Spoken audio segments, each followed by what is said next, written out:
It could be very easy as someone that has gone through that process to figure out and get over that obstacle of figuring out who you are and becoming who you are and overcoming everything you had to get there, to be like, okay, I did that, I fought my battle and it's over and I'm just going to move on. But to go to a community and to help new people understand that and get through that as well, I think is so important, because you've said yourself that your supporters are people who helped you get there. If there weren't so many people vocally in your corner, it would have been so much harder to get to where you are as a person. So I think it's amazing to do that and help other people through that process as well, for sure. Yeah, I think it's really important to give back to the community, because I didn't have that when I was like growing up, I guess you could say. I didn't have like a community where I felt like I belonged. I always felt like pretty much the odd man out and the black sheep always. In sports, I always felt like the black sheep because I wasn't as motivated as everyone else. So I felt like the outsider in that. In high school, I went to like a predominantly white high school, so I was like one of like 5 black people there. So I always kind of felt like the odd man out there. College, same thing. Online, same thing. So it's just like I've always been the black sheep, or like the out person or outsider. So I just thought it would be really important to just like make these kids feel special and just, you know, just really give back, because I didn't have that. I wish I had what they have now. I wish I had that then, because I'd be so curious to like where I would turn up. Probably would have started makeup like 10 years ago. You know what I mean? Like, so I think it's important to kind of figure out what they're into now, help them find out their goals, and just start them early, because I wish I started like 10 years ago.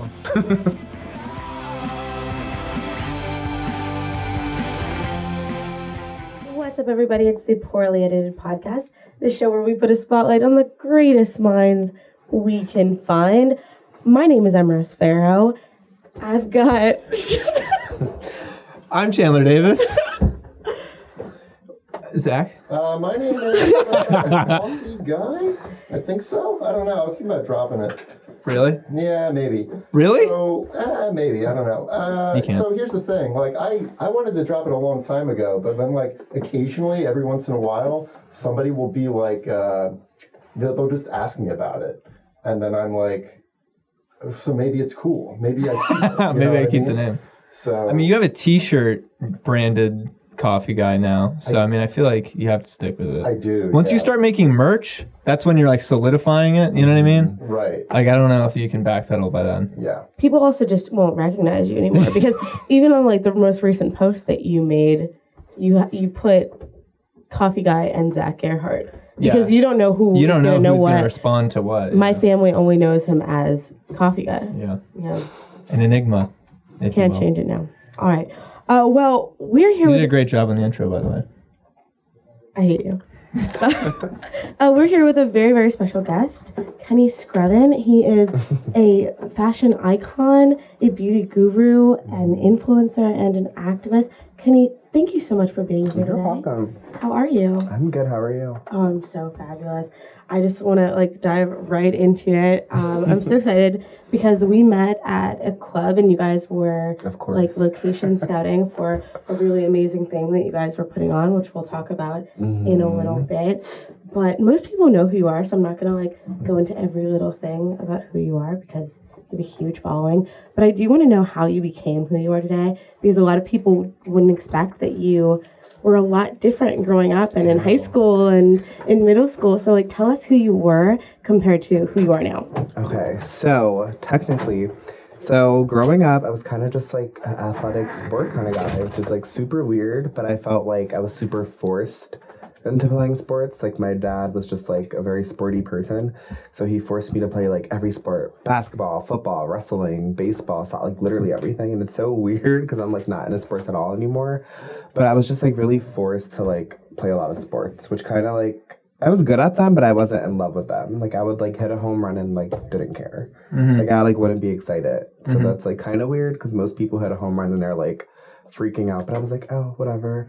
And like Even like if my teammates would like hit a home run, I just didn't care. So it was kind of just, I knew something was lacking because I wasn't passionate and I just didn't care about it, even though I was like good at it, if that makes sense. So I knew once I got away for college, I guess I'll fast forward to high school. So that was like middle school. High school, I kind of was trying to figure myself out, and I was kind of just chilling, like pretty laid back, and I kind of started to dabble in things, not makeup at all, but like I started finding out like interests, and I knew I was into like fashion, beauty, and then I got offered like a modeling gig. Have you ever been in like the mall and then like there's those model people and they're like scouting out people? So at the time I was like, oh my God, they want me to be a model. And I was like really excited about it. But since my dad was like so sporty, he was like kind of against it. So either way, we drove like 2 hours to this modeling gig and my dad was just like, let's leave. Like, so that really upset me because if it was like a like baseball or like basketball thing, he would have been like all about it. So that was like the one sign that like really pissed me off. So then then I went to college and I was like, all right, you know, I'm just going to do me. I'm going to live how I want to live. And like whatever happens, happens. And that's kind of how I sort of got into makeup. So one of my friends was just like, because I would like over edit my pictures a lot, like crazy over editing them. And this is when I wasn't wearing makeup. So it was like kind of crazy because I didn't have makeup on. And it was just like, I'm supposed to be like the straight guy. And like my picture is just so porcelain and like fake looking that it just didn't look real. So they were just like, why don't you just wear makeup? You could be like the walking like editing picture you want to be. And I'm like, you know what, that's smart, I should. So I started wearing interesting foundation. Way to think about it. Yeah, it was like really weird.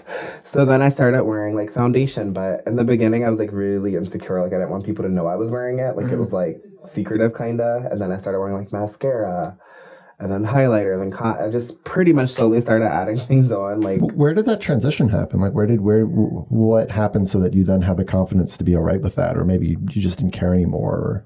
I think the more comfortable I got with myself, because like when I first went to college, I wasn't out. So like, I guess like the more I came out and the more that I realized like all my straight guy friends were cool with it, and it was just like I was accepted more. I felt like, all right, I could do a little more. I could do a little more and do a little more. And then once I started posting online like makeup and stuff, like even just like the foundation, I started getting like attention for that. So then it was like, okay, so people love me for it. Obviously there was haters, there always is, but that kind of motivated me too. So it was kind of like I had a lot of people that supported me, and I had a lot of people that didn't support me, but it was causing that confusion. So then it was like problematic, and you know, problematic topics always get more exposure. So it kind of just trickled that way. So then I started doing makeup more, and now I just like love it. So wow, that's like really the short amazing. story. No, that's amazing. So you just taught yourself how to be so good at doing it yourself and to others, because you do makeup on others, right? I do makeup on myself more, and I'm usually too lazy to do it on others because my face takes forever, which today it only took like 45 minutes. But I do makeup on others too, yeah. How long have you been doing it? Probably since 2014. So quite a while. Because I know so many people, you know, quote you and reference you and your talents for just like major articles, because I'm constantly reading articles where people come to you for advice and everything like that. Did you go to like a formal school or anything for it? No, which is kind of crazy. I kind of just learned online. So it's weird because like there's not a lot of like black people online that do makeup, I feel. Yeah. So when I was looking at makeup, I would look at people like Jeffree Star and like James Charles, like the people that like were pretty good at it, and then I would have to like turn that makeup into dark skin makeup. So I would get products that were like, I love that. You know what I mean? Like no, I would have to like, I love translate that it to me. so much because I grew up in Lehighton, Carbon County area. So I grew up and there was like 2 black people in our town. So I didn't have, and I have a white mom, so I didn't really have any, black role models around me to teach me how to do makeup or do things for me. And I realized that like so much online is just not universal at all. Like makeup companies, it's not universal at all, and people think it is, and it's so difficult, and they tell you so many things. And makeup it's not nearly superficial as I think people like to think. It's really about who you are and expressing yourself and everything like that. And people talk about like wearing sunscreen, but black people can't just wear sunscreen because it has zinc in it and it makes you all white and tarnishy and really weird looking. And there's so many things that white people don't think about just because more brands and makeup have been catered to them, which is why it's so great now that we have brands like Fenty and more inclusive brands that are coming out. Yeah, I think that's awesome because it's just like, for a while it was annoying. Like now it's a lot easier for me to find makeup than it was like 4 or 5 years ago. It was like crazy. Like I would have to deal with like just whatever shade I could find at that point. And I was like really ashy and just like, I don't know. Like makeup's come a long way. I feel like it can come a longer way. But it's progressing, so that's a good thing. And I do think there's a few more black makeup artists or like influencer people that do makeup. So it is a little easier to find people, but now I don't even like look at other people. Like I look at their videos just to look at them, not because I'm like trying to figure out what to do, if that makes sense. Because I kind of already like found my technique, and I kind of just try things new like every day or every other day. Yeah, that makes sense. Yeah, absolutely. So, and you're on like a lot of PR lists and things like that too. That's amazing because I love watching like your YouTube videos and your makeup tutorials, and whenever you get new stuff, you unbox it like on Instagram and on your stories and everything. So how do you get on PR lists? I'm so interested. Not that I ever will be able to with my 1,000 followers, but... So PR lists are actually crazy. Sometimes you just get stuff in the mail and you're like, how did you even get my address? So it's really weird. Or sometimes you could they'll reach out to you and say, oh, I loved your makeup look. Like, could I send you a few products and you create some content on it? You know, so it's really just kind of like depends. Or if I'm like interested in something and I'm like, I have to have it, like I'll like reach out to them. So it's kind of, you can get random people sending you stuff and you're like, how'd you get my address? Which is kind of creepy because you're just like, you have my address. Like, how'd you get it? So it's kind of weird. And then you have brands that just like reach out to you and like say they want to send you stuff. And sometimes you can reach out to brands. So it all kind of just like depends. But I like to, I guess, promote the brands that I feel like are really inclusive. Like I don't really like to promote brands that I don't think are inclusive or, I just like to work with brands. Yeah. And there's brands that are just like, they have really amazing products and you know, like beautiful, beautiful colors and palettes and everything. But like their shades are just not inclusive. It's like their palettes will be excellent for people that have lighter skin and then not at all for darker skin, or it'll be like, well, we have 50 amazing shades for lighter skin, and then there's 2 for darker skin. That's crazy. So what are your favorite inclusive brands? So I love Beauty Blender. I love Too Faced. I love Fluid Beauty, which are new, and they kind of like gear more towards like LGBT people, so I love that. Who else do I like? I like CoverGirl. I like a lot of brands. CoverGirl, Givenchy, YSL, there's a couple that I don't like. So yeah, those are like the main ones that I like really, really love. By the way, I totally loved that Too Faced video that you made with Gabby, and you guys went to New York. And stayed at the hotel, and there was that whole, oh my gosh, so much fun. So much fun, yeah. That was a fun trip. Yeah. And you're friends with Gabby. We just talked about her on our other show. We had Jean Conley on, who's in who's in Blood Queens. Yeah, and we're friends with Jean. Yeah. And we talked about her for a while and how sweet and lovely she is. Yeah. She's really amazing. She's a nice person. We've been best friends for like, how long? Since probably like the end of freshman year. So like 6 years, 7 years. So were you guys doing influencer stuff by then? Were you guys personalities by then? I think she was kind of getting into it. Like pretty much like, yeah, she was probably like getting into it at that point. And then I was still trying to figure myself out. Yeah. And then we kind of just did it together in a sense. That's cool. So it was really cool. So how did you get started doing something? What made you want to get into being an influencer and doing that kind of work? So I didn't really want to get into it. Not that I was opposed to getting into it, but it wasn't like, I want to be an influencer. Yeah. Let's start today. Like it was kind of just like posting whatever I wanted to post it. And I was kind of like a socialite at school. So I was like, just like really popular in school too, which was kind of weird because I felt like in high school I was like, okay. Middle school, I was always just like, okay. And then like I went from being like really popular in like college, which was weird because I was like this gay guy that wore makeup and like the school was like predominantly white. So I was just kind of like, I wasn't expecting to go there and like to be really popular. So it was kind of weird.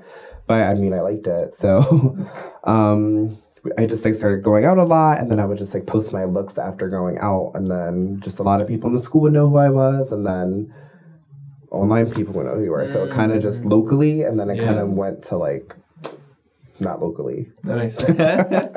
And at what point did it kind of become like a full-time job for you? Like, at what point did you realize that this isn't just something I'm doing for a hobby or to update the people that know me, but I have like a responsibility to my community?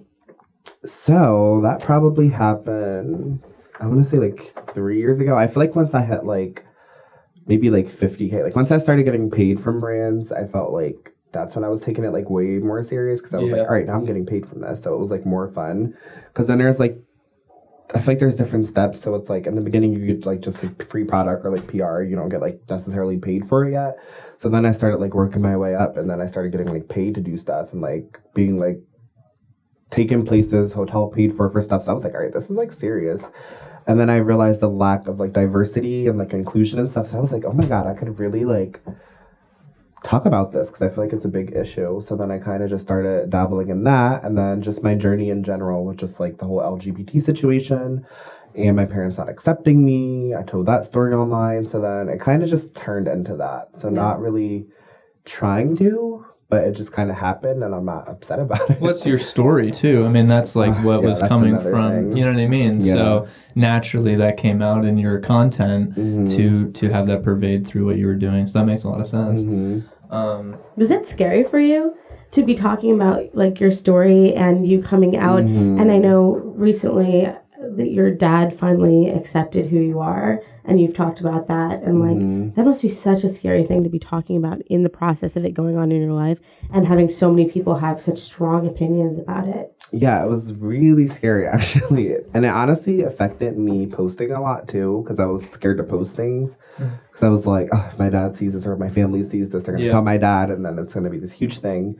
because me and my dad have the same exact name. So if someone were to like look him up on Facebook or Google, I'm gonna be the first thing that pops up. So it's like, that was stressful, because it's like I didn't want that to happen, but it kind of just did. And I know like his friends from work would like, I guess like look him up or whatever, like to find him on Facebook, and then there I am. So they would be like, oh, I didn't know your son was like into that. So then he would just get really upset about it. So I don't know, I felt like I was like,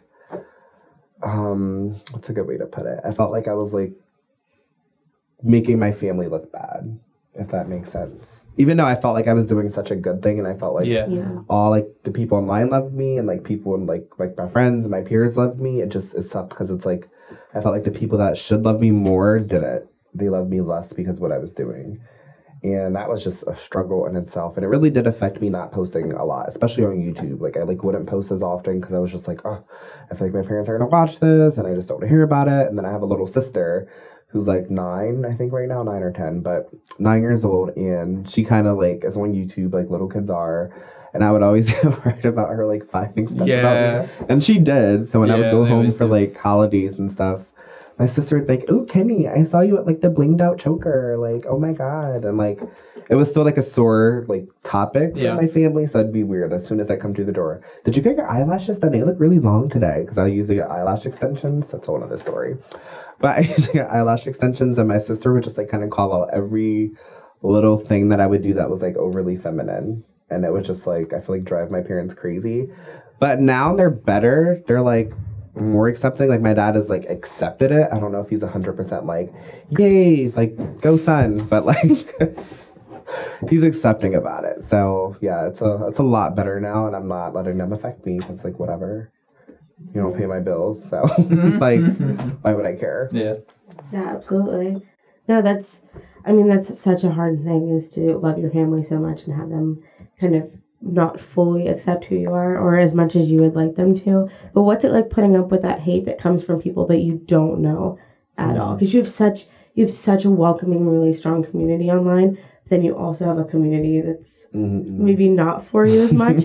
How have you dealt with that? Like, how do you go through the good and the bad, and like try to cater to your audience, but then also be yourself? So in the beginning, it was really hard, because it was like really new for me. So I was just like, oh, these people are like mean. Like, why are they so like nasty? They don't even know me. Like, I know if they got to know me, they would love me. I'm so much fun. So then it was like more of me just being in my head, like, why don't they like me?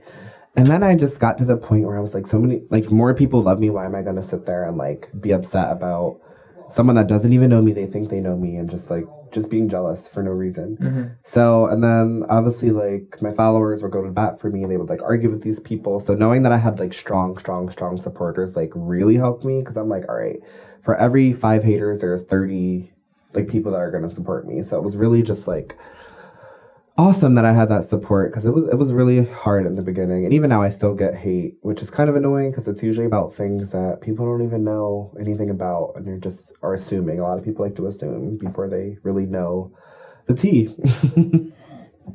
They see you they think because you post actively and you're a content creator like that must be the full picture of you and your life and what you have going on, and they can make an assumption based on only that picture that they have that you've given them, which is always an ignorant thing to do that people do all the time. People do all the time, and I feel like when people meet me, they're just like, oh, like Kenny's like looks mean and like superficial. And then, which I'm like, I give off that vibe online, so I get it. Yeah, like, I give off this, like, vibe online, but it's, like, just, like, me, just, like, trying to look good, you know? So, like, people take that and they run with it. They're like, oh, he's superficial, he's materialistic, and, like, he's just plastic, and all this stuff, and it's, like, that's, like, not true. If you literally, like, I can count, like, so many people that have met me and you've been like, oh, my God, you're, like, way cooler than I thought. Yeah. I thought you were going to be, like, stuck up and all this stuff, and I usually, like, I'm not. Like, I'm just a really, like, humble, chill person. But I feel like I do like that persona online for some reason. I feel like it just screams confidence. And when I'm dealing with all those like haters and stuff, it's like, all right, whatever, like at least my makeup looks good. So that's just that's how they feel. So yeah. So you would say that you might act differently in your persona online than you do in real life, you know, one-on-one with people. But that's not disingenuous. That's just what, I mean, I assume what you've found to be what people respond the best to is putting that on, you know, online in the way that you do is what people gravitate towards in terms of that. So my pictures are usually more like superficial, but like when I'm talking to people, it's like real. It's not like I'm putting on like a mean persona, if you know what I mean. So when I'm talking and stuff, it's me. But like if you see a picture, you might be like, ooh, like he's looking a little plastic today. So it just depends. But usually when I'm talking to my audience, I'm pretty honest and real and like blunt, because I don't like secrets. I want everyone to know everything. Like I'm just that kind of person, just even in real life. Like I'm just like, let's put it all out there on the table, which is sometimes bad. But I just prefer honesty, because I feel like things always come back later and then you're like, I shouldn't have lied about that. So I just like to be honest about everything. And the truth will always reveal itself. So that's how I look at things. It's kind of just part of having a persona. I mean, it's the same thing with us. You know, we've said before, it's like you're like a heightened version of yourself, like a slightly exaggerated version. So I don't think it's any different than just being on the radio. Being on the radio. No, it's way different. It's way more exciting than being on the radio. Yeah, this is old. This is like, you could put us in the 80s and we'd fit right in. Could be an influencer in the 80s. 80s influencer versus... I guess that's probably something quite different. I don't know. I'm sure you could draw a comparison to something. Well, I can't think of anything, though. You also can't do your makeup half as good. That's true. As Kenny can, so... But in the 80s. But in the 80s, maybe. By their standards, I don't know. So, who are some of your influences? Like, who do you get in? I mean, you're an influencer. Who influences you? Who influences you, right? Because you're this big influencer. And I know that you're very original in a lot of the things you do. And the makeup looks that you have, you're very original in a lot of the things that you're doing. You've really pioneered that. But who did you look up to, beauty-wise, style-wise, you know, influencer-wise, to become who you are? So, style-wise, literally no one. It was really weird. I would kind of just, like, come up with these looks on my own, I guess you could say. But right now, I love Billy Porter. So I'm, like, obsessed with him. So he's, like, my, like, style icon right now. But before him, I didn't really have, like, an icon. I kind of would just see things online and be like, oh, I love this. I'm going to piece this with that and this. So that's kind of how that started, at least as far as, like, my fashion stuff. But I love Billy Porter now. Love his outfits. I loved your latest video about him and his look at the Grammys and the hat. And you're like, this is exactly what I'd be wearing if I were at the Grammys right now. Literally. So amazing. As far as like makeup and stuff, which a lot of people think Jeffree Star's problematic. I go back and forth. But I think I just love his honesty. So I like a lot of different people for like different traits that they have. I'm like, I just always appreciated Jeffree Star's like honesty and stuff. So I just really love that about him.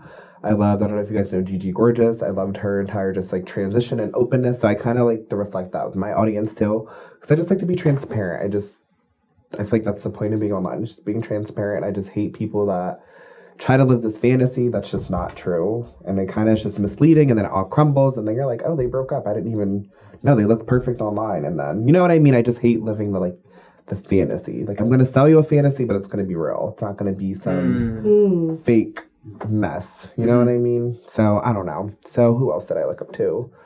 I would say those are probably the main two, because I didn't have any like black influencers really to look up to at that point. So I was kind of just Jeffree Star and Gigi. I like love them. I like Nikita Dragon now. She's really cool. Just pretty much anyone that's gonna be themselves, and I don't care what like the haters have to say. Yeah. And I know you've like worked really hard to make sure that who you are online is honest and it's totally yourself, but also giving, even just in the comment section or when you meet up with people, it's like giving everyone around you the voice and the space to be completely themselves. And I know that you do a lot of work in the community for making sure that everyone around you like feels completely themselves. And the night we met, you were what was the club that we were at? Anyone remember the Rebel club? Social? Rebel. Right. So we were at Rebel, and you guys were setting up for a big thing that Project Silk was having that you're a part of. So can you tell me a little bit more about that? Because I just love everything that you're doing. So there's two different ones. There's like the 14 to 21 version, and then there's like the 21 to 29 version. So we were setting up for the 21 plus version. So I usually work, I guess, like 3 times a week, and I kind of just drop in at the center and I hang out with the kids, and we just do really fun stuff. And I do like testing, like STD testing and that kind of stuff, just so they're staying healthy and just like staying connected to like sexual health stuff at a young age. So we do a lot of that and just kind of like building them up to be like really good human beings, because it's hard like dealing with like being a part of the LGBT community and growing up and having your family not accept you. So we just really want them to like love themselves and just like really care about themselves and not feel like they're weird or different or whatever the case may be. So the kids can come from 3 to 7 like every single day, well, minus the weekends, but Monday through Friday, 3 to 7 every single day. We hang out, we eat food, we play games, we do like a bunch of stuff, like watch movies, we take trips. So it's really, really fun, and it's really, really rewarding. I love it so much. That's awesome.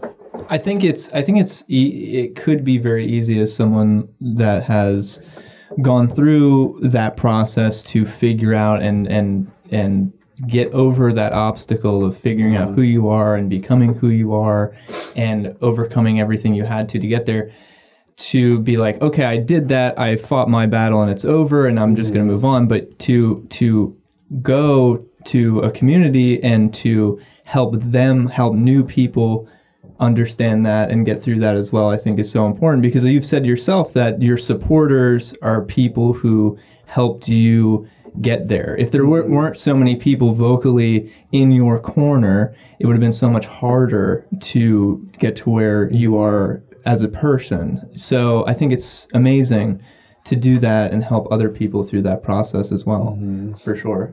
Yeah, I think it's really important to give back to the community, because I didn't have that when I was like growing up, I guess you could say. I didn't have like a community where I felt like I belonged. I always felt like pretty much the odd man out and the black sheep always. In sports, I always felt like the black sheep because I wasn't as motivated as everyone else. So I felt like the outsider in that. In high school, I went to like a predominantly white high school, so I was like one of like 5 black people there. So I've always kind of felt like the odd man out there. College, same thing. Online, same thing. So it's just like I've always been the black sheep, or like the out person or outsider. So I just thought it would be really important to just like make these kids feel special and just, you know, just really give back, because I didn't have that. I wish I had what they have now. I wish I had that then, because I'd be so curious to like where I would turn up. Probably would have started makeup like 10 years ago. You know what I mean? Like, so I think it's important to kind of figure out what they're into now, help them find out their goals, and just start them early, because I wish I started like 10 years ago. And I'm only 25, but like still. And how do you handle those situations that these kids, I know that you said that some of the kids there just aren't out yet, or they're not ready to fully embrace who they are just yet, and they don't have that support system at home. And probably for a lot of them, when they come to that space, it's the only time during their day or their week that they're getting that kind of acceptance without judgment. So how do you deal with those issues when people are going through a really hard time, whether it be like thoughts of like hurting themselves or not having a supportive life at home or anything? Like, how do you guys deal with that at the center? So we have a therapist there, and there's like 5 or 6 staff. We have a bunch of interns. So there's always someone to talk to, and I feel like a lot of these kids just need someone to talk to because they don't have 100%. Someone that's going to 100% listen to them. Maybe they feel like they can't trust anyone, and they don't have like an adult that they feel like they could go to, because I know I didn't. So it's like, I'm assuming that's what it is for them. So I feel like just having someone listening to you and just giving you advice and just helping guide you through life, I think that's just so important. And sometimes all it takes is just an ear. Honestly, like I wish I had that, like to just talk to someone and them just fully understand me and not think I'm weird and just totally just accept me. So I feel like just literally having an ear does wonders. I've seen so many kids come in like very insecure, very timid, very anxious, nervous, and now they're just like, I am who I am, I don't care, like just so confident. And I've witnessed this happen in like 4 months. Like it just like, that's awesome. It really does happen. So I love it. And now they're just like LGBT advocates, and it's the most rewarding thing ever, like honestly. That's amazing. And so that's for all ages. And I know that for the over 21, you guys are putting on like more fun stuff and more like community things you can go to and really be yourself. So talk a little bit more about kind of like the safe like parties that you guys are like throwing, and I think you guys are doing like party buses and things like that. So tell us a little bit more about that, because when we talked on the phone, you spoke a little bit about that. Okay, so it's called Soak After Dark, but we're changing the name to House of Shades because we kind of just like that more. But it's formerly known as Soak After Dark, which Project Soak, we kind of just made it the Soak After Dark version. But we're changing the name to House of Shades because we just love that more. But it's pretty much just, we throw a bunch of events that cater to the 21 plus population. Recently, we had a Halloween ball, and that was called the Night of Living Dead. It was super fun. It was super awesome. We had party buses pick people up, and it was just a really good night. It was a really, really good turnout, and I loved it. And we also had, like, I guess the therapist there kind of just talking to people, because you don't really see that at clubs, so we thought that'd be a little different, and that was kind of fun. And we had the ball scene. So I'm not sure if you guys are familiar with the ball scene or if you've ever seen the show Pose. If you've seen the show Pose, I highly recommend watching it. Where can we watch it? Netflix. I don't think season 2's on Netflix yet, but it probably will be soon. It's an amazing show. Yeah, it's a really, really good show. So we kind of like want to mirror that. And we really just want to build a community in like the Lehigh Valley, because I feel like, and I know a lot of other people feel like, me personally, like I feel like when I want to do like LGBT related things that are 21 plus, I have to go to like New York or Philly, which is annoying. Where there's a scene for that. Yeah, it's kind of annoying. So like, for sure, we kind of want to build that here, because we just feel like people shouldn't have to go like 2 hours away or an hour and a half away just to feel like they have a community in town, you know? So we really just want to build that community. We're having, I want to say a Valentine's Day ball, but it's going to be a little after Valentine's Day, so I don't want to say Valentine's Day ball, but it's going to be called the Love is Love ball, and that's going to be this month, like later in the month, and we're really excited about that. And yeah, I'm just looking forward to it. I definitely want to go to that ball. Where can people find out more about that ball? So you can follow the Soak After Dark page. That's where I do all like the updates and stuff online. But yeah, mainly the Soak After Dark, or my page, because I usually update it.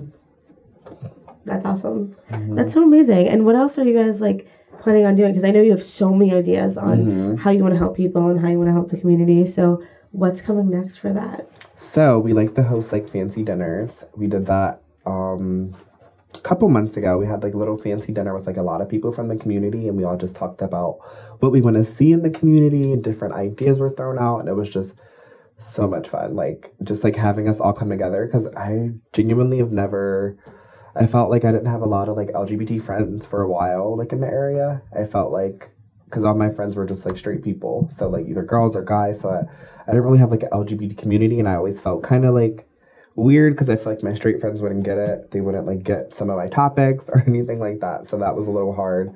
But now I feel like I found an LGBT family, so it's kind of really cool. And we have a lot of things planned. I don't want to give too much away, so you just have to follow me. All right, so I'm going to make a suggestion here. Since we're having so many problems with that mic, Chandler, if you could give away your mic to our friend here. Sure. And then I'm going to give you this one. All right? How do I give it away better? So That's about as good as it's getting.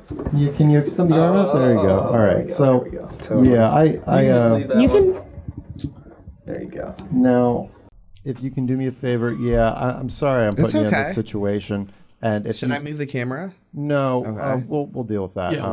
Thank you, one, for being so accommodating and patient. Also, just when you're speaking into that mic, just get real close to it. And I know, like this close? Yeah, that'd be great. Thank you so much. We're only doing this because we want to make sure everyone actually hears what you're saying. Yes. I don't have a mic. We're only doing that because we want to make sure everyone hears what you're saying, because I think it's very important what you're saying. And in the history of this show, we've never had anyone on who has talked about something that I think we all feel like is very important like this. And so I think it's very important to be heard about that. Absolutely. And as much as we can do to help spread that, I'm going to have to talk like this. As much as we can do to help spread that message. Yeah, Chandler, I'm sorry I'm putting you in that situation. Yeah, everything you're talking about is so important and so extremely necessary that it disappoints me that this hasn't happened sooner. That these resources and this type of,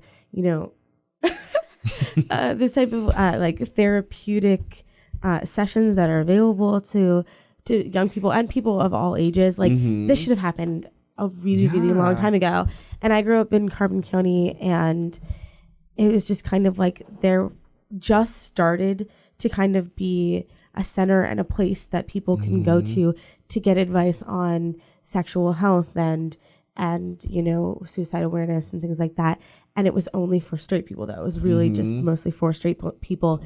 And it wasn't for people who didn't whether they didn't know where they were in life yet, or they were part of the LGBTQ community.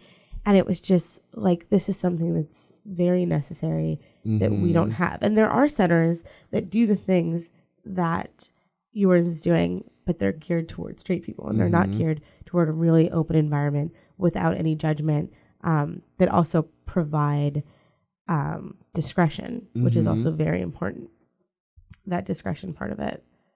Because I know you said that's one of the reasons you try not to film there as well. So you give everyone the chance to be who they are and feel safe while they're Thank you for having that foresight that we clearly lacked. Clearly. Appreciate that. Well, that's why you're the one volunteering there and helping there, because you're clearly better at it, But we would help. If you need anything, we would gladly help volunteer. Yeah. I wouldn't be very good at it. But. Sure. Well, I mean, even if, media or whatever, which I'm sure you guys don't need help with, but, because you're there. But, anything like that, any hand for sure. Thank you, guys. It's just like any time there's this is awesome. Hey man, I have listen. like the talking wand right now. You want to switch with me? That's fine. Like anytime there's something like that clearly needs more support is something that we then feel very passionately about, because that's what we're all about here for this. Mainly very art focused, but with anything that has a need, and what you do and what that organization's all about. I mean, it all goes hand in hand. We do a lot of art too. Yeah. So there's like an art gallery upstairs. So we do That's like awesome. lots of art with the kids. It's very like therapeutic and very just fun and time consuming. So we really love to do art stuff. It's important to have an outlet, Yeah. especially when you're going through. If you're going through rough times, it's really important. And we've talked about on the show before, not everybody has access to that kind of outlet, especially at a younger age. Exactly. So, it's great that they have it somewhere if they didn't otherwise. 100%. And I know next week a bunch of kids, I think 5 kids, are going to Washington, D.C. So that's really fun. That's for awesome. like a conference. So they get opportunities like that. And it's just like so much fun and awesome, because then they just really like find their voice, and it's like an LGBT kids conference. So I think that's really cool to like kind of give them that exposure to go to places like that and do things like that, because I had no idea things like that were possible like 5-6 years ago. Kid you not. It was just like, I'm alone, like I'm the only person. Like it was scary, like very, very scary. Horrifying. Yeah. And I know you go to conferences and start speaking on panels and things like that and talk about art. And I think art is just really like self-expression. And that's what you guys are boasting is the true art. The best art is just being yourself and being able to express yourself. And it doesn't have to be through makeup or fashion. It's just the way that you feel that you are most yourself. And that's one of the things I love about the Lehigh Valley is it's just like the art is booming here, the art in the film industry and the like expression part of things. And I love that. I feel like this area has so much like potential. Do you know what I mean? And that's why I've been like really focusing on it. Because like a lot of people like would have just moved to LA or just like moved to New York or like Philly or whatever the case may be. But I feel like I'm so set on this area for some reason because I feel like I'm close enough to Philly that if I have to do business there, I could do business there. And I'm close enough to New York that I could do business there too. So I feel like it's not totally hindering me. And I just really feel like it's important to, I just feel like there's just so much potential in the area to like make it great, like much better. So I really want to have a hand in that. We keep hearing so many talented people like you saying the same thing. It's like we just keep saying it's only a matter of time because everybody sees it. It's just it's getting there. Like we're getting there. The groundwork is there. You know, it takes people like you that have talent, have skills, and instead of taking that somewhere else, you stay here and you help build what's going to become a really great environment and already is better than it was even 5 years ago, you know, for so many people coming up, and that's what it takes, you know what I mean? So it's great. I love it. Yeah. So you use like all of like, this is what I love about your social media because I love going in and checking about all of the fashion and the beauty and all of the places you're going because you're always doing new things and you're always traveling. But I love that you use your social media to give a voice to the Lehigh Valley because I know that there's so many influencers. It's weird. There's so many influencers that like live in small towns. They live in places like the Lehigh Valley. They don't live in like Florida or New York City or Philly or LA, but they like to pretend that they do. And you don't. I love that you really, no, I just love that because it's like you can have a huge thriving social media and live in a place like the Lehigh Valley and still have a lot of great photo opportunities around here and still like boast the area that you live in. And I love that you use your platform to boast the work that you're doing and Project Silk and everything like that. So I just thank you for doing that. Do you feel like that does give you a little more room to do different kinds of things because of the area that we're like, you're not in a New York City. People are very used to seeing the New York City, you know, in social media and for a lot of content creators. So is it an advantage almost that you're not there and you can work in different environments and have a bit of a different backdrop for things? That's a really good question. So I honestly go back and forth a lot. Like sometimes I feel like it's good, sometimes it's sometimes I'm like, if I were in New York, I feel like I'd probably have more opportunities just because I'm in the city and there's always way more events and just things to do in New York City. But I feel like I'd be a lot crazier. Like I feel like I'd be like going out a lot. I'd probably be like out of control. Like I just wouldn't be focused because there'd be so much going on. Sure. So, but I find it as an advantage here because I feel like there's so much to do because there's like a lot of things happening and I feel like I could have a hand in that. So I feel like it's not a disadvantage, but I do sometimes I wonder. I'm like, am I making a mistake? But I don't think I am. So I think a lot of people, I have a lot of friends even that are not from around here at all, different parts of the world. And when they see me posting around here, it's like interesting to them because it's it's scenery they're not used to. It's just visuals they're not used to. You know, It's not an urban environment predominantly everywhere. So you have a mix of different kind of things that you see go on. That's like, for a lot of people, very surprising. Exactly. Because I just feel like New York and like the LA scene is just so oversaturated at this point. Like, I feel like everyone's stuff looks the same. Yeah. And it kind of just gets boring after a while. The same exact posts with the same exact backdrops. Going to the same places, the same clubs. It's like it gets old and tired. Yeah, it's like they can be such big places, but you know how they say like New York and LA, they're actually just such small towns because everyone's doing the same thing and posting about it. And what I love about the Lehigh Valley is it's like so versatile.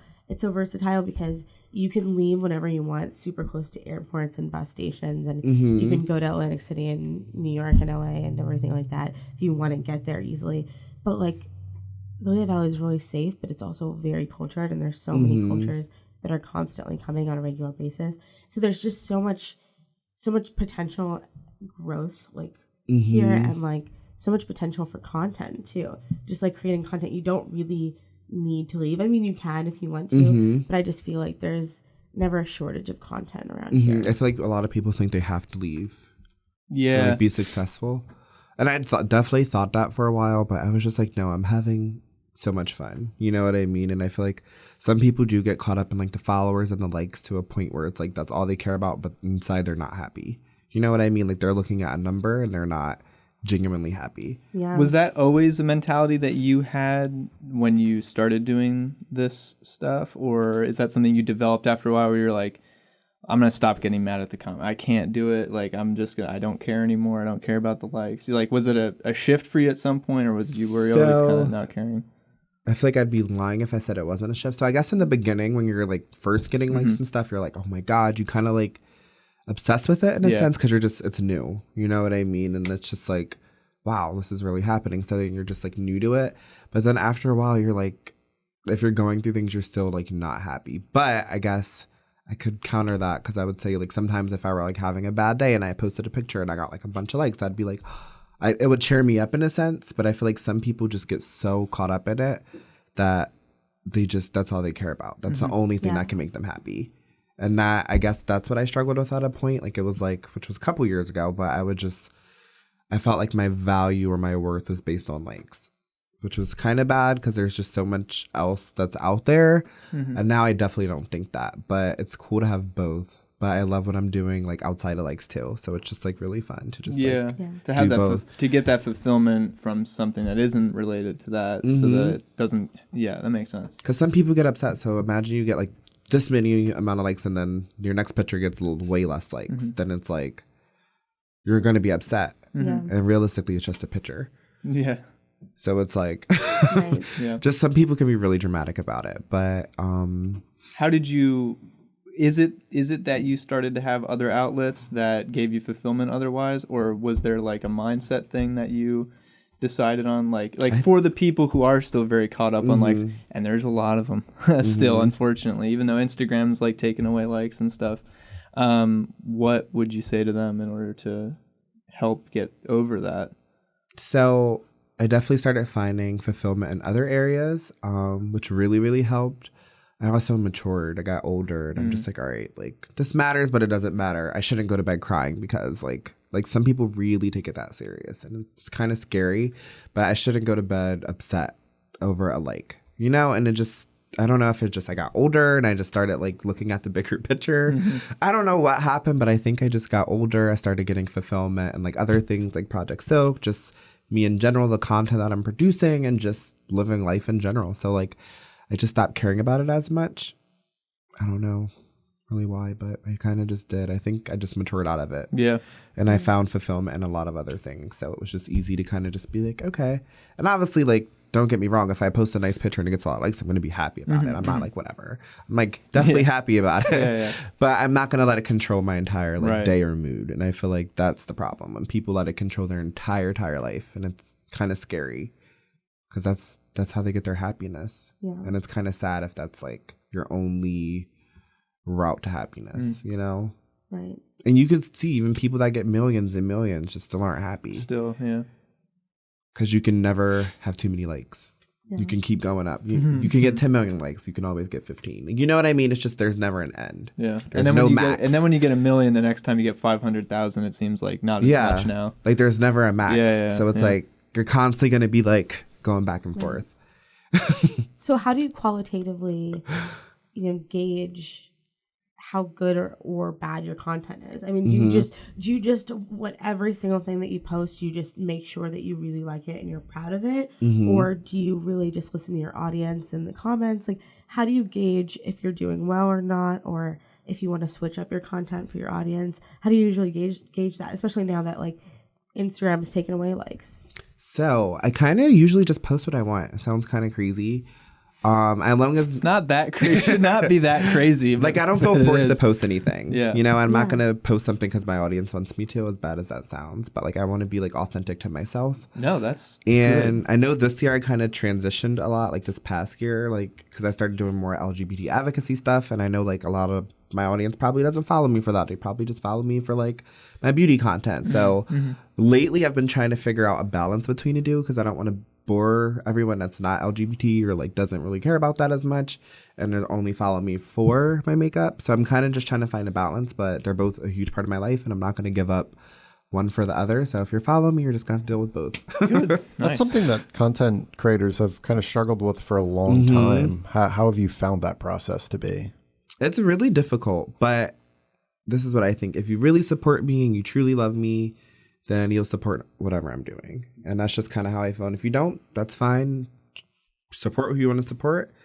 But I know the people that support me are people that are like my day ones, people that like genuinely love me and they want to see me happy or doing what I want to do no matter what. So that's who I really like to focus on. And I definitely have those people. So it's really nice.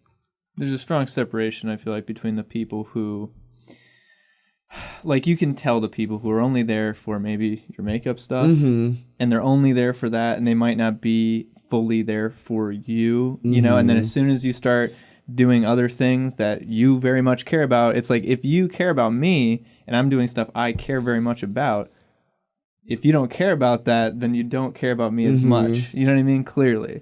And I see that a lot online. People kind of like gatekeep a lot of content creators like that, where it's like you're not allowed to make these posts or something. They try to pigeonhole you and put you in one box. And it's like I don't think you're very much a fan of me. You know what I mean? If you can't see how much this means to me, you know, and support that still, then maybe.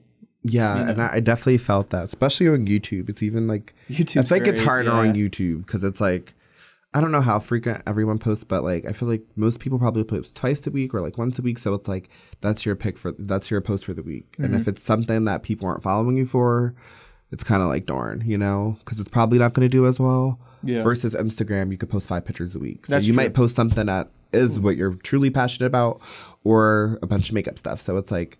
Eventually, they're going to get the content that they're looking for. Okay. You know what I mean? Versus YouTube, it's like... a quicker turnaround. Yeah. It's like, all right, well, in 5 minutes, there'll be another thing, and maybe that's the one I'll like more, you know? Yeah. Versus YouTube, it's like, ugh. Yeah, it's like I spent 2 weeks on this video, and this is what's coming out this week, so that's all you get. I feel like there's more expectations on YouTube, too, from the fans and to the content creators, where, like, if I follow somebody on Instagram, it's just because I like their stuff, and then occasionally I see their stuff, and I'm like, that's really cool, and then you comment or whatever. Whereas on YouTube, you're like, I want to see more of this content and it better be what I want it to be. Sort of thing. It better be. Expectations on YouTube can be so high, and it's so hard because it takes so much longer. Some may say. Yeah, absolutely. But it takes so much longer to create that content with Instagram. And I'm not saying that we don't all put the work into Instagram or Facebook or TikTok or whatever it is, but it's just a shorter form content usually, unless it's a really long IGTV video. But for the most part, the editing, all that work is going to happen on YouTube. So to put out all that work and not have it be received as well and have you be kind of pigeonholed and your audience or people that aren't your audience want your content to be a very certain thing, it can be really hard, especially when you're only doing that once or twice a week. And it can be discouraging. That's probably why burnout happens more on YouTube as well, quicker, because you're putting so much time and soul and effort into something and you'll release it. And if the community decides that's not what they wanted to see, it's like, oh, now I just wasted all that time. Like nobody wants to, and now I can't make stuff I want to make. And it's just like this. And I literally feel like I'm going through that now on YouTube, honestly, because I'm so like all over the place in general. Because I'm just like that in person in general. But in pictures, it's easier to just like be all over the place and like people don't care as much. But YouTube, it's like, this is the video. This is what I want to see. There's a lot more commitment to it. So I might talk about celebrities in a video. I might do a makeup tutorial in a video. I might do a vlog. Like I'm just like kind of all over the place. So I feel like I need to, but I don't really want to niche it down. But everyone says you need to like pick a niche and like you need to kind of go with it. Something I've been hearing a lot more and more lately. Yeah. And it makes sense. But at the same time, I'm like, but what if that's not what you want to do? That's what I mean? That's where I'm at right now. I'm just like, I don't want to pick a niche. Like, I'm just all over. And we talked about this. Like, you want to pick a niche. Like, okay, so you get it. Some people only want that very, like, one stream kind of content. But us as human beings, we're not one-track people. We're not one-track people that have only one type of interest and it can fit into one little box and one little category. Like, we're very layered, multifaceted people that have varying interests. So that's how we want to post. And that's also how we want to consume content. And then on the other hand, it's like, if we have another interest, should we post it on our content feed and it's a little bit different and have people get upset? Or do we have to make a whole other, like people are so pressured to make a whole other channel and make whole other like content. And it's like, but I don't have enough content for that. So do I branch out and make a whole other channel just to keep people happy? Or do I make people upset by putting it in my normal feed? Like that's something that I think of a lot. Like, should we post things? I think of that a lot too. Yeah, it's definitely a thought for sure.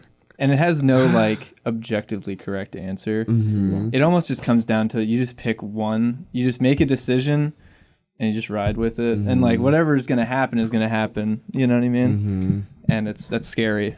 But I think for someone like you, I think the whole pick a niche thing is important if you're just starting to get your foot in the door somewhere in a community to then build an audience. But I mean, you have an audience. You have a base of people that without a doubt are the day ones, like you said. And no matter what you post on YouTube, they're going to be supportive. They're going to like it. You know what I mean? Because it's what you want to be doing. And it's what you're going to be. And the more passionate you are, if that's the kind of content you want to be making, that's what's going to be the best content. And pigeonholing yourself is only going to be, then, you know, you probably will burn out at some point if you're just making stuff for the wrong reason. You know what I mean? So I feel like that's the route to go. That's kind of the answer I keep hitting when I do the thought process. You know what I mean? When I think about it, I don't know. Maybe I'm wrong though. That's what I kind of just decided I'm going to be like all over the place. Yeah. But I like narrowed it down to like 3 things. Yeah, 3 all over the places. Like beauty, because people like my beauty, LGBT advocacy, and the third one's kind of just going to be whatever. But I want to have like 2 main, like what my channel's about. And then my third one was mystery. So you'll never be like not entertained because there's always going to be a surprise. Well, so we're coming up on an hour, folks. Oh, wow. Yeah. Time went fast. Yeah. Wow. So crazy. Time flies. We're talking about really important, cool stuff. That's so amazing. It's actually really impressive to me, just us talking about all this content that you've made, and you've been doing this for years. It's not like you've kind of even just like, it's not even like really recently it picked up. Like you have had such a strong base for years, and you've been doing this for so long. It's so impressive to me that you've consistently put out so much quality content that people have loved and that has resonated with them for so long. I love it. I love consuming your content. Thank you. Love checking up on your looks and everything because it's so positive and it's very inclusive. And I suggest anyone listening, like everyone should go follow you on everything. Are you on TikTok yet? No. I'm actually surprised by that. Yeah. I think you'd do very well on TikTok. Yeah. That's what everyone keeps saying. You have the very like I keep going back and forth. I probably will because my boyfriend wants me to. I just I don't know. I feel like it's a lot. It's daunting. I'm already Instagram, YouTube. I feel like it's a lot. But I feel like I should get on it. I don't even know how to work it at all. Like I don't even have the like app downloaded or anything. I took the plunge a few months ago, and it was very, very confusing at first to figure out like how do you even make videos on. Dude, we're just old now. That's all it is. It's probably super simple. You get the hang of it. Like once you get it, you're like, oh, okay. You get it, and then it's like it becomes very easy to. Because I downloaded it and I was like, I don't know how to make a video. So exactly. Like it was a lot for me. Yeah, so I'm like watching my feeds and I'm like, this looks like a lot of editing. You guys are putting in so much work. Yeah. And it's like people are like going all the way to Switzerland to make one video. Yeah, they're like making one video. They're like me at the airport and I'm like, I can't afford a plane ticket. It's a lot like Vine with just a little more complexity, I would say. Like there's just a little added. So I don't know if you were on Vine at all back in so if you were okay with that, like it's pretty much the same idea for the kind of content you have to make. Very like but you have a lot more room to breathe creatively, I feel like. You know what I mean? It gives you a little more tools to work with, and it's not as limiting. Why not? I might as well. Yeah. The one thing I like about TikTok is it just seems like... No, I'm sorry. I'm going to end this thought here. No, but it just really does seem like in the conversation we were having before that you can really put in all different types of content under one feed, and it's way more accepted on TikTok. It's interesting. But I know we have to wrap things up. Kenny, thank you so much. You're welcome. So thank you guys for having me. So excited to have you. Everyone has to follow you on everything. So what are you on YouTube? I'm on YouTube, Instagram, Twitter, Snapchat, everything except TikTok. What are those handles? What are those handles? So it's KSCREVEN.